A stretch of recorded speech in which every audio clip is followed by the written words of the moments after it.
We're headed out for the Oklahoma Derby coming up on Sunday from Remington Park. This one goes off as race number 10. They're going the distance of 1 mile and an eighth. Some of the start 3-year-olds. And Lonnie Briley, it's a small barn who took aim at a couple of big dancers. And Cold Battle, the 8 at 2-1, could be right in the thick of it. You know, he won that Rebel. It's $1 million race. He pulled the 11-1 upset. He hasn't won since, but he's always right there.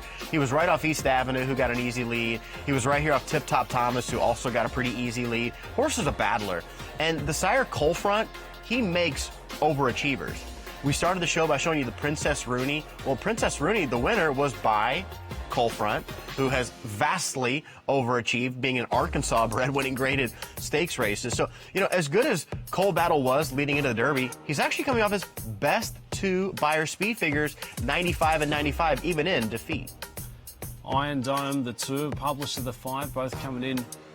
Steve Asmussen in the yard. We've got Bracket Buster, the 4, sitting at 4-1 on the morning line. What do you make of the chances for it, Caleb? Well, he ran a career race here. Now, I will say this. Look back in third. Magnitude kind of gave up in this race, and that's a common thread with front runners. Magnitude did come back to nearly win the Pennsylvania Derby, but Bracket Buster, they were ambitious to even go to this race, and he runs a nice second. Now, the winning Beyer for Sovereignty was a 115. To me, that might be a little high when I judge what Bracket Buster got, because Bracket Buster, his former top Beyer, was 91. Do I feel that he puffed up 11 whole Beyer points in that race?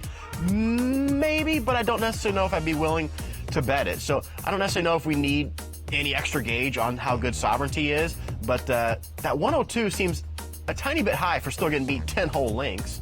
Some stars in the sport on Sunday, the Oklahoma Derby, the Grade 3, and our guy, ice cold, Dave Weaver, live from Remington Park reporting. We've obviously got the Derby and the Remington Park Oaks as well. First post going off at 4 Eastern. Dave's getting the old travel miles in the last couple of weeks. I was out there at Parks Casino with, of course, Larry Colmus over the weekend. And one last mention here on Coal Battle and Lonnie Briley. That was the first ever graded stakes winner for Mr. Lonnie. Well, Coal Battle made a name for himself at the end of last year at Remington in the Springboard Mile. So he's looking to stay 2 for 2 there at the local footing.